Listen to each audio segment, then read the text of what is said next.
Hey everyone, happy Wednesday. Pastor Chris here. Welcome to the Poolside Chat.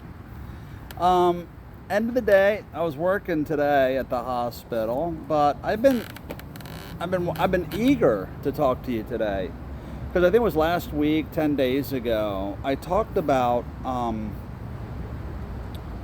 people who had had near-death experiences, seeing a light, getting a sense of peace. Seeing people and pets and animals who had gone before them, meeting people, there's just a whole lot of evidence and a whole lot of evidence across cultures, across ethnicities, across peoples, across ages, sexes, education. The question that came out is if all this is, if all this is true. I emphasize the if.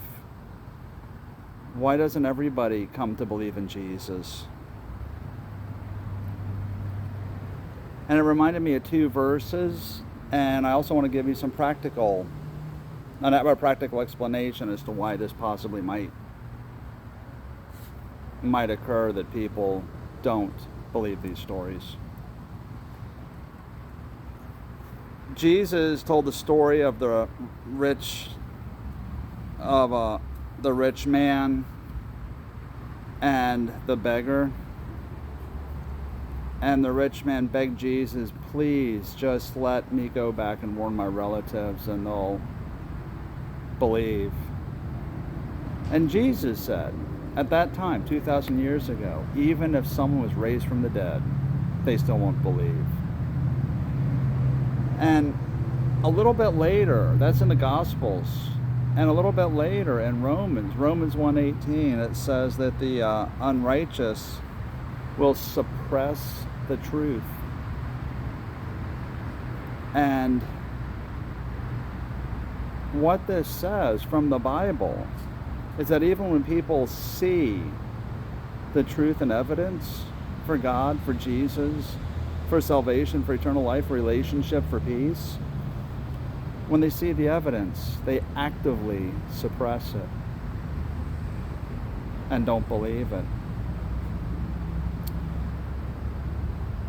And it made me wonder, why? Why do people, how do they reason this out in their minds? And let me give you a couple scenarios.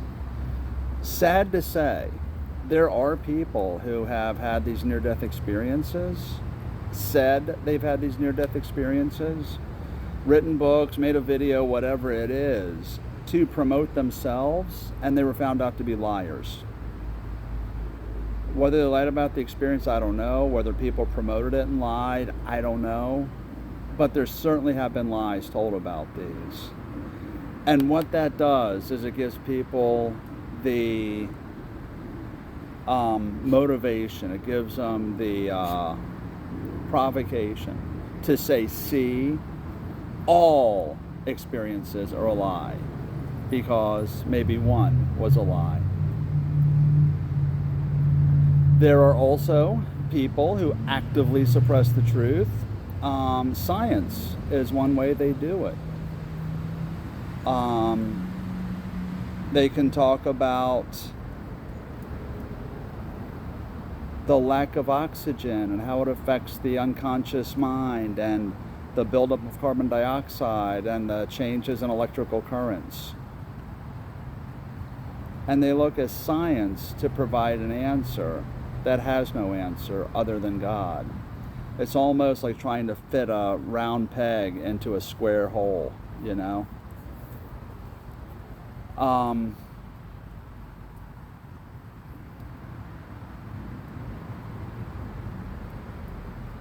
And that was two of the reasons. I thought there was a third one. But that's two of the ways that people suppress this, not because the evidence isn't there. The evidence is there. They just don't want to believe it. And it is really, really that simple. And some people, I remember the third one, they will experience this. They will see it. And they will say it's unexplainable. It's one of those mysteries. Not God. but it is one of the mysteries of nature that we'll never be able to explain. So those were 3 ways, logically, practically, that people can suppress the truth. But this is what Jesus himself said, and then what was reiterated after he ascended into heaven. I mean, the people that have these, I tell them this is a special experience. Just see it as that.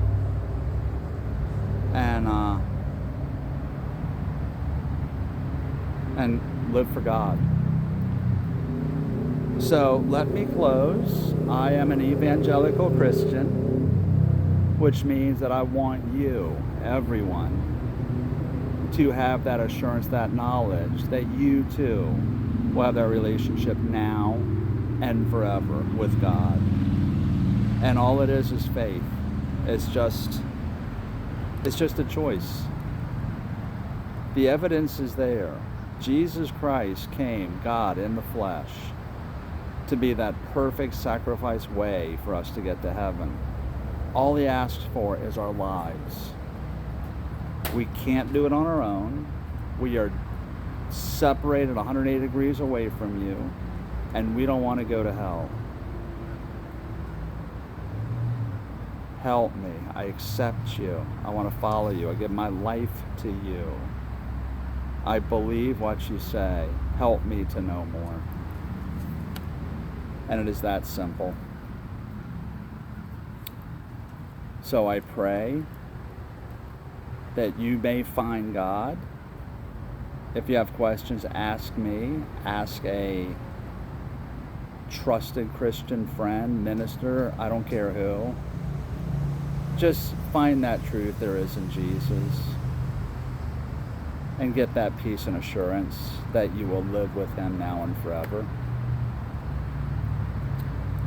So, short question. I kind of like it because it has made me think.